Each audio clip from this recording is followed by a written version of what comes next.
Muy buenas tardes, les saluda su amigo el ingeniero Pedro Salas Mori desde su programa Perú en el Mundo, en esta de la señal del canal de los ingenieros rtvciplima.com. Hoy día es un gran honor también tener en nuestros estudios al ingeniero Alejandro Chan, un estudioso y un experimentado profesional en el rama del sector público. Como ustedes saben, nuestro país siempre ha buscado mejorar el desarrollo del sector público porque es un instrumento siempre de desarrollo para que las actividades económicas, financieras, de desarrollo y de innovación también logren alcanzar los niveles y estándares de los países desarrollados. Eso es una gran tarea que todavía tenemos que hacerla en forma bastante acelerada y por eso hemos considerado que es necesario abrir esta conversación con Alejandro para que él nos ilustre en estos temas. Alejandro, muy buenas tardes y gracias por tenerte en el programa. Buenas tardes, Pedro, por la invitación. Creo que es un punto muy importante para el país, una reforma estructural del Estado, de la gestión del pública. Llámese el gobierno central, llámese los gobiernos regionales y también los gobiernos locales. Es decir, para tener un país desarrollado y tener una competitividad en una economía globalizada, se requiere pues que el líder, el Estado, el que nos gobierna, tanto los tres niveles de gobierno, se requiere que sean eficientes y eficaces. Y esto debe estar orientado hacia la atención del ciudadano, de cumplir sus roles, cada uno de sus roles con eficiencia, eficacia, con profesionales probos y muy bien capacitados.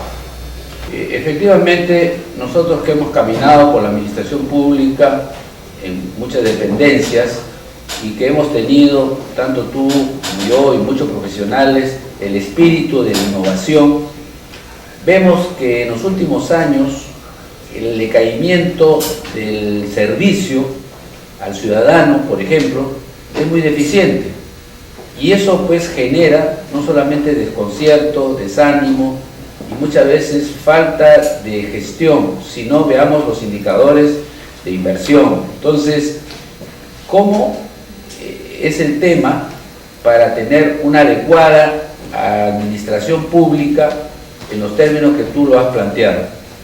Bueno, principalmente yo pienso que el diseño de la estructura del Estado deben participar más ingenieros, sin menospreciar la participación de los profesionales de derecho.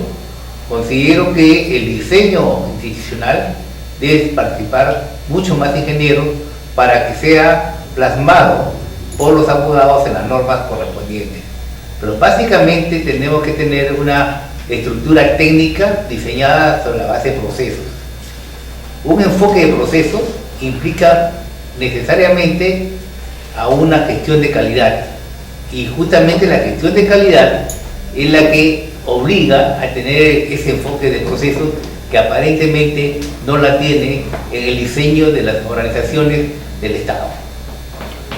Claro, en nuestro país se dice que el Estado es ineficiente y eso el gobierno pasado o antepasado decidió privatizar las empresas públicas como evidentemente sucedió y dejó casi al Estado sin un rol protagónico en el sector empresarial. Yo he visto hace poco en Colombia que las empresas públicas son muy eficientes y tan competitivas como las privadas.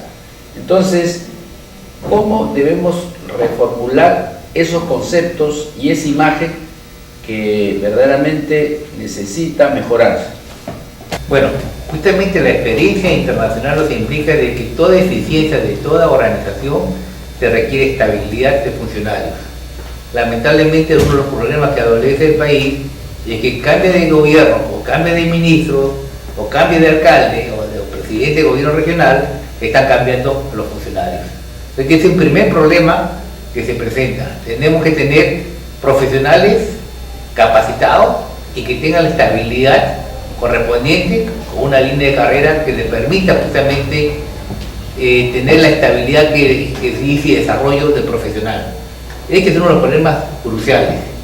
Entonces, este es el problema que tienen los países desarrollados, que su planta profesional de burócratas son estables y de muy buena capacidad, y también de esa manera tendríamos que reducir la corrupción, porque las personas que ingresan y solamente tienen una expectativa de 3 o 4 años o menos, no están mal pagados, lo significa puede que esa rotación va en perjuicio de la eficiencia de la entidad.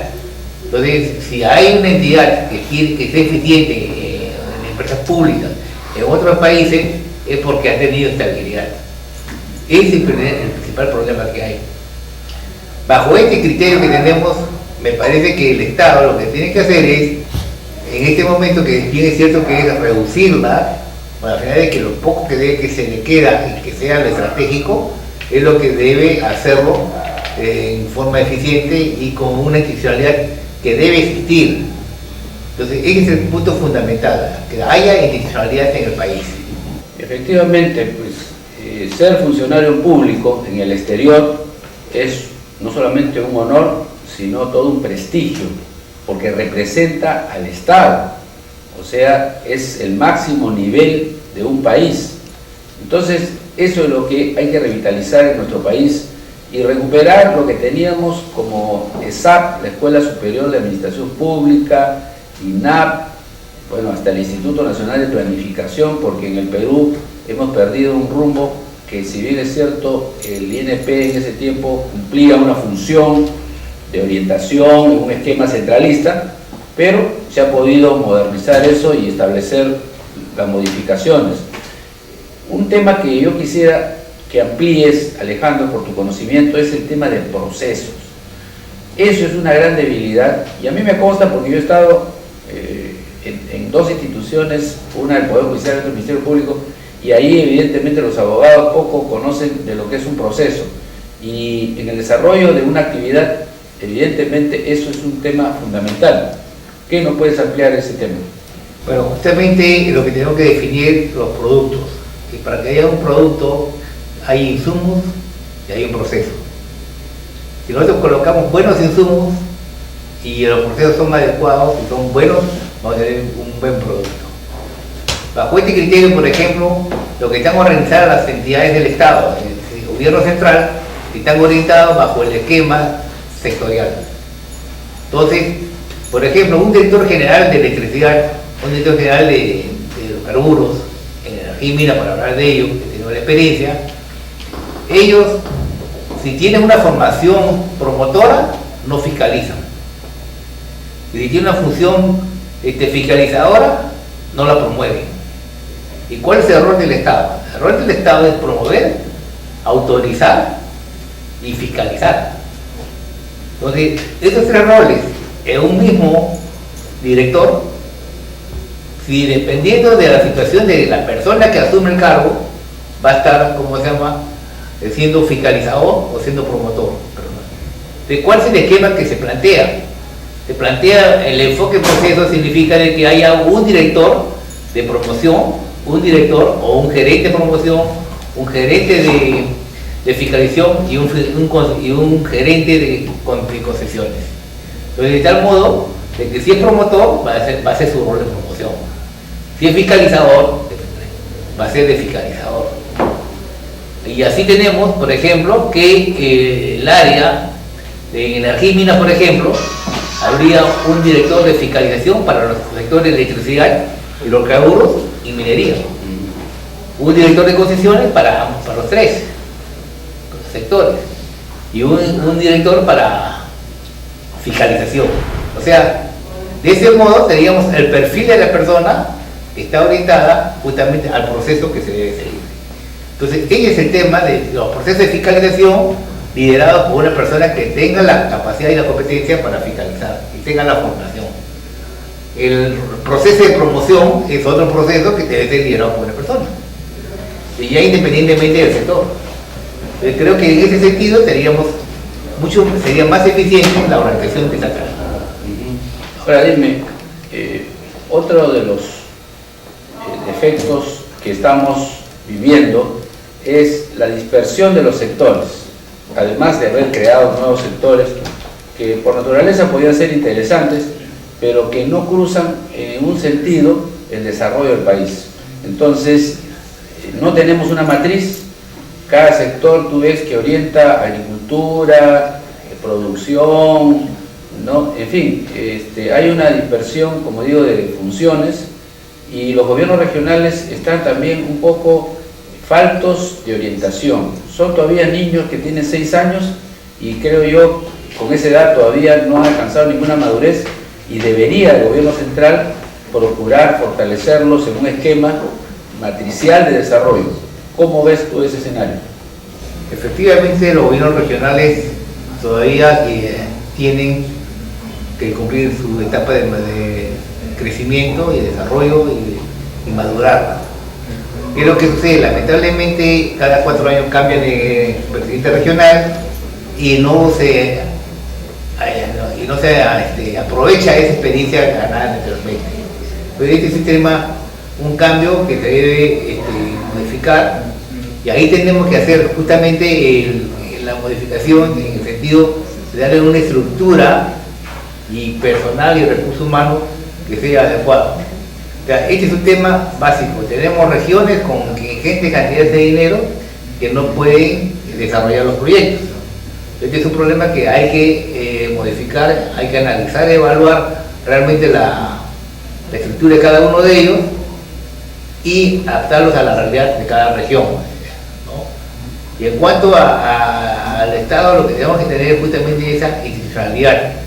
Y yo propongo de que el aspecto normativo sería lo único aspecto político que habría. El resto de gestión corresponde al tema técnico, y la parte normativa corresponde a la parte política. Y ahí donde sí podemos decir que cada gobierno que asume el poder, o cada partido, o cada movimiento que asuma el poder, sí efectivamente vea la parte normativa, y la parte técnica sea una parte estable, institucionalizada. O sea, ese es el cambio que pienso que debe haber en las regiones, en el gobierno central y en los gobiernos locales, y así van a ser más eficientes a través del tiempo. Pero mira cómo se da en nuestro país estos escenarios, ¿no? En los gobiernos regionales casi se ha copiado el modelo central, o sea, todavía estamos sector agricultura, sector minería, o sea, el planteamiento tuyo de procesos deberíamos llevarlo a un cambio de ese enfoque, ¿no? O sea, cambiar el sectorial por un procedimental y hacer verdaderamente de las regiones, de repente, sin exagerar, empresas que promuevan su desarrollo en una forma también armoniosa con los entornos, que casi no se dan, ¿no? O sea, en este momento cada región hace su programa y no sabe lo que está haciendo el vecino, ¿no? Entonces, esa modificación de conceptos, ¿cómo se debería hacer y quién debería patrocinarlo? Bueno, aquí hay un tema básico. El mundo está globalizado. El país no puede estar aislado, tiene que ver su entorno. Entonces, lógicamente que ahora se forman las economías globalizadas, en la cual tenemos que ver que también las regiones tienen que verlo bajo su entorno. Entonces, en función a ello, no solamente ver su región, sino qué implicancia tiene para que sea competitivo a nivel internacional. O sea, el tema del país ahora con la economía globalizada implica mucho de que hay que ser competitivo en todo y hay que tener infraestructura. Una región que está enclavada en la sierra, si solamente tiene que su mercado está puesta fuera del país, y ahí va a requerir la vía de comunicación y van a tener que pasar por otras regiones. Entonces, el desarrollo de una región que está en la sierra va a requerir, o ya sea la selva o sea la costa, para poderse integrar. Entonces ahí van a tener que ver cómo se maneja la situación, no en forma encerrada, sino tiene que haber sus comunicaciones con las regiones vecinas. Y eso va a traer justamente un poco un replanteamiento de las regiones del país. Claro, pero el tema es en qué tiempo se puede hacer eso, porque vemos últimamente un caso específico, el conflicto que existe en este momento entre el Cusco y Arequipa por el uso de las aguas de la provincia de Espinar que van a irrigar las pampas de Majes en su segunda etapa. Evidentemente el Cusco reclama la propiedad de sus aguas y dicen, bueno, esas aguas nos pertenecen a nosotros y nosotros debemos recibir una compensación económica por ese aporte. Sin embargo, el gobierno dice, no, porque las aguas son del Estado. Entonces, ¿por qué? Porque no hay un manejo de cuenca en la cual los programas de desarrollo involucren no solamente al final del uso del agua, que está bien que Majes lo necesita, pero también en el origen, qué programa de desarrollo se tenga. Entonces, ¿cómo equilibrar ese esquema en una globalización que evidentemente es tan necesaria para poder estar a tono con el desarrollo mundial? Bueno, un esquema de regionalización sería el tema de seguir las cuencas, de organizar al país, las regiones a través de las cuencas. Ya se han hablado en diferentes sitios y hay tenido experiencias, creo que mucho mejor que en esa manera. Ese recurso natural que es el agua va a ser administrada para toda la región, ya para las cuencas, cómo se va a usar. Y ese sería el mejor uso, más eficiente para cada una de las provincias que conforman esa cuenca, ¿no? O sea, ahí hay temas que hay que cambiar todo el enfoque regional, ¿no? Y que no haya esa diferencia de... O sea, ahí me parece la forma de trabajar es con cuencas, las regiones sobre la base de cuencas. Ok. Además, hay un componente que poco se está usando en nuestro país, que son el rol de las universidades. Se supone que no solamente tienen como función preparar a los jóvenes para ser los profesionales, sino también buscar los programas de desarrollo de investigación, tecnología, que pueda servir para que encuentren las instituciones públicas, ¿no?, fuentes de capacitación y de desarrollo tecnológico. ¿Cómo ves ese tema de...? Bueno, el tema de la universidad es un tema que me parece que está alejado de la realidad, ¿no? O sea, el desarrollo del país debe estar basado justamente en que las investigaciones que hacen las universidades den justamente esa visión de innovación a la economía del país, cosa que está alejado. Entonces hay que hacer un cambio de enfoque en la de las universidades. Esto es innecesario. De hecho, me parece que la innovación tecnológica hay que hacerla, aparte del Estado que debe promover, las universidades deben participar activamente en ese tema y hacer su currícula y sus investigaciones en función a la realidad y las necesidades del país, y no en función simplemente a formar alumnos para que cumplan un título y suficiente. Bueno, Alejandro, vamos a hacer un espacio y volvemos con su programa Perú en el Mundo. Gracias.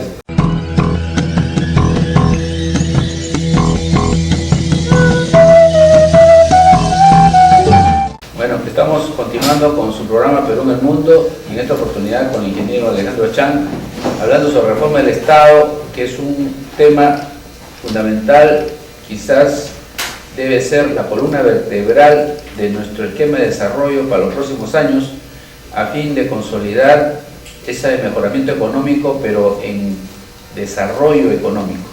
Alejandro, las experiencias de algunos países hasta vecinos evidentemente han demostrado de que ellos comenzaron fortaleciendo su nacionalismo, ¿no? Caso Chile, especialmente Brasil. Entonces, ¿cuál debe ser esta estructura piramidal de repente que nos desarrolle en nuestro país, ¿no?, una solidaridad en su desarrollo, una complementación y una visión más integral para los próximos años? Bueno, considero fundamentalmente, como dices, Pedro, respecto a la identificación con el país de las personas. Es el punto fundamental.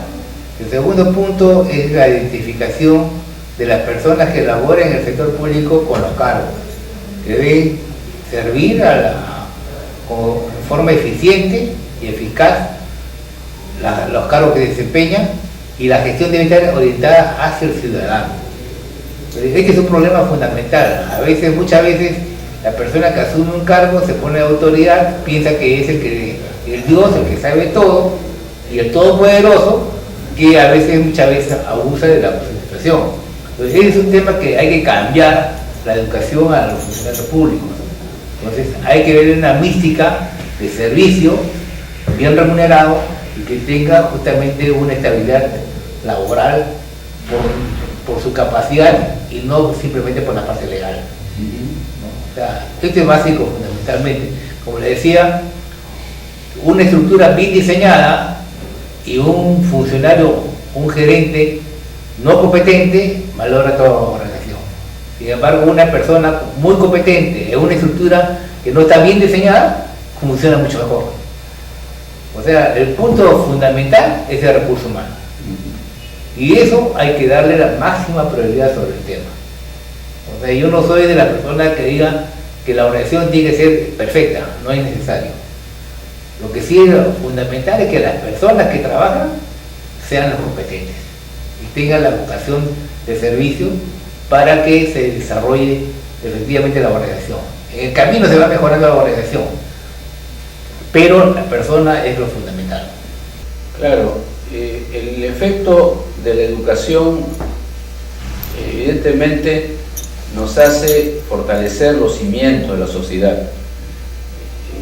Hay una necesidad en nuestro país de que el tema de cimientos se fortalezca y nosotros los ingenieros tenemos un compromiso para eso. Los que hemos tenido a veces oportunidad de trabajar en organismos no de la ingeniería, como por ejemplo a mí me tocó vivir el tema de un pase por el Poder Judicial del Ministerio Público, pero lo hice con un entusiasmo porque dije que es el diseño de la ingeniería la que puede servir para que la justicia sea también un pilar de desarrollo. O sea, garantizar a nuestra población los valores, los derechos, las obligaciones y en fin, algo que tenemos que revisar los ingenieros también en nuestro rol regional y local, que estamos distribuidos por todo el Perú y con una muy buena voluntad y capacidad. Es cierto, necesitamos una capacitación permanente y un protagonismo en el rol de desarrollo, como lo han esos países como la China, entiendo yo, ¿no? En la cual el desarrollo de la ingeniería ha llegado tanto de que, según me cuentan, el gurú político de la China está conformado por 8 ingenieros. Entonces, el tema es cómo hacer de esto una revolución auténtica y no guerrillera, sino que verdaderamente nos haga nuestro país un país con compromiso, con voluntad y con innovación. ¿Cómo es el desarrollo de este tema?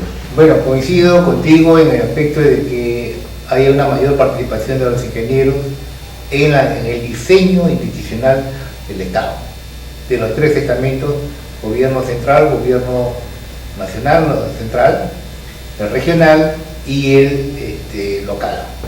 O sea, esto es fundamental, la participación. Yo tuve también la oportunidad de asesorar un poco en el Poder Judicial y ahí introduje un tema de insumo, proceso, producto. Y el producto era la sentencia, ¿no? El insumo eran los diferentes actos de demandas y respuestas que daban cada uno, y el juez tenía que procesar todo eso. O sea, y mucho le explicaba también de que era como una especie de una ensambladora, ¿no? En la cual las partes no las fabrica, no las hace ¿cómo se llama? La empresa. Las partes las fabrican otras empresas y ahí se ensamblan nada más. Entonces, si las partes están bien hechas, ¿no? Los proveedores hacen las partes bien adecuadas, el ensamblaje simplemente es un proceso y sale el producto final, que es un automóvil, por ejemplo, ¿no? Aquí igual es que tiene que ser el tema del Poder Judicial. O sea, traje un poco los conocimientos de ingeniería, ¿no? De diseño en el proceso, hacia el diseñar los procedimientos que estaban en el Poder Judicial. Y esto pues habría que adaptarlo a esas normas del Código Procesal Civil o Código Penal, con la finalidad de que sea mucho más ágil la administración de justicia. Entonces, en toda organización y en todos los sectores, el ingeniero puede estar presente. O sea, yo creo que, y básicamente, y fundamentalmente va a ser el que más trabaja sobre esto, es el ingeniero industrial, ¿no? O sea, y el sistema. O sea, son las personas más idóneas, me parece, que para el diseño, y el abogado, el profesional de derecho, ya simplemente tiene que plasmar en las normas legales ese diseño institucional. Yo creo que acá tenemos que tener una buena combinación entre ambas profesiones, tanto la ingeniería como la del derecho, para normar la gestión del Estado. Ahora dime, en ese tema, evidentemente hay profesiones como la del derecho que no tienen ningún casi conocimiento de lo que es un presupuesto, lo que es un proyecto, lo que son procesos, y creo que ese mensaje debería ser escuchado por las universidades a fin de que todas las profesiones tengan conocimientos básicos de lo que es un proceso, lo que es un proyecto, lo que es un presupuesto, porque no solamente pues es el conocimiento de las letras, sino un profesional que sale como abogado, por ejemplo, debería tener esos conceptos para que se ubique muchas veces en las actividades empresariales o públicas, pero no solamente mirando con anteojeras su profesión, sino viendo todo el panorama de lo que él puede aportar o desarrollar. ¿Cómo es el mensaje? Por ejemplo, muchas normas se hablan sobre el tema de los procedimientos administrativos. Y ahí tenemos el caso de que hay que hacer flujogramas. Y los flujogramas deben estar reflejados en las normas. Entonces acá hay un tema que justamente colinda con ambas profesiones, la ingeniería con el tema. Los flujos de procesos, los flujos de operaciones, se tienen que diseñar, y en función a eso se debe normar. Tuve la oportunidad de hacer una reforma normativa que no se llegó a implementar porque era una cuestión que hubo intereses de por medio y lógicamente que hubo los cambios y no se logró implementar. Pero sí lo logré hacerlo en el tema de OCITRAN, cuando tuve la oportunidad de dirigirlo, y ahí hice una reforma normativa y todo lo que era trámite administrativo pasaba a un solo capítulo, y en ese capítulo es donde tenía que hacerse justamente si cada paso que se daba agregaba valor o no agregaba valor. En función a eso, recién se podía diseñar el trámite correspondiente, y eso se plasmaba solamente en un capítulo de cada norma, cuando había procedimientos. Ese ejemplo, como se quiso hacer en el Ministerio de Arquimina, no se logró hacerlo, lo hice en OCITRAN y creo que facilita mucho para el usuario, porque sabe cómo se va a actuar y además cómo va a ser cómo se elabora el TUPA. Y sin embargo, actualmente tú encuentras que para el TUPA encuentras un dispositivo legal que está en definiciones, aparece un procedimiento. En otro capítulo aparece otro procedimiento, ¿no? Y en diferentes capítulos aparecen diferentes procedimientos y a veces se olvida, el que elabora el TUPA se olvida de uno de ellos. Y además no son racionalizados. Pero simplemente porque pensaban de que esto era manera y hay contradicciones. Entonces esas son cuestiones que se requieren simplificar y facilitar la labor del usuario. O sea, hay que pensar la norma, cómo lo va a leer el abogado, cómo lo va a leer la persona, el usuario. Entonces eso también hay que pensar de otra manera el diseño de las mismas normas. Claro, yo pienso, y medio en broma, que cuando uno quiere enredar una cosa hay que llamar a un abogado, ¿no? O sea, porque su concepto de solucionar problemas, ellos son muy interpretativos, ¿no? La legislación misma es tan interpretativa que ellos aplican el criterio jurisdiccional. Y aquí no quiero entrar en discusión con ellos, pero creo que eso también tiene que evolucionar en nuestro país. Tiene que ser más puntual los códigos para que verdaderamente la justicia sea efectiva y no interpretativa. Pero el tema es cómo tenemos que iniciar este proceso. O sea, tenemos el desarrollo económico que nos da liquidez, pero se ve que hay extrema pobreza que no ha mejorado. Entonces, ¿cómo hacer para equilibrar y mejorar esos indicadores en un corto plazo o mediano, pero que ya comencemos a caminar en ese escenario? Bueno, es que tenemos que tener la eficiencia del Estado. Por ejemplo, el programa de base en leche, hay un estudio que te dice de que el 70% no va del presupuesto, directamente no beneficia al usuario final, que son los niños. O sea, es un tema también de gestión y de diseño de todos los procesos que hay ahí. Entonces, esto hay que cambiar los programas sociales, a mi modo de ver, más efectivos sería que le des bonos a cada uno de ellos que se merecen, porque las subvenciones indiscriminadas se van por todos lados. Eso hay que ir cambiando, y además los programas sociales teóricamente deben ser transitorios. Si se requiere más presupuesto para programas sociales, significa que la política del país está mal. Ese es mi concepto básico. Si va disminuyendo las necesidades del presupuesto público para atender a los pobres, significa de que estamos bien. Pues si está aumentando las necesidades para asistir a los pobres, es que la política está mal. Porque no podemos estar viviendo subvencionados todo el tiempo. Siempre habrá pobres, es lo que debe ser la menor cantidad posible, pero debe ser justamente asistencialismo y con educación para levantarlos a ellos. O sea, es un poco que debemos reenfocar un poco el esquema de asistencialismo que existe, ¿no? Claro, pero hay cierta contradicción, por ejemplo, en el desarrollo agropecuario. Todos sabemos y se conoce de que los precios al productor siempre son los más bajos. Increíblemente se pagan 15 centavos el kilo puesto en chaca de una papa y en el mercado está a un sol, lo que significa que la cadena de comercialización tenemos casi 80 veces más el costo. Entonces, eso genera evidentemente extrema pobreza. Entonces, también tenemos que ir al origen de la enfermedad. O sea, tenemos fiebre, pero ¿la fiebre de qué es? Del estómago, de los pulmones, de una infección. Entonces, no hacemos nada bajando la fiebre, sino encontramos solución al origen de la enfermedad. Entonces, esos desequilibrios se tienen que cambiar para que verdaderamente las zonas de producción agropecuaria alcancen los niveles razonables de ingresos para que, como dices tú, pasemos del asistencialismo a un programa de desarrollo. Claro, el tema está básicamente el subsidio del campo a la ciudad. Es lo que realmente es, ¿no?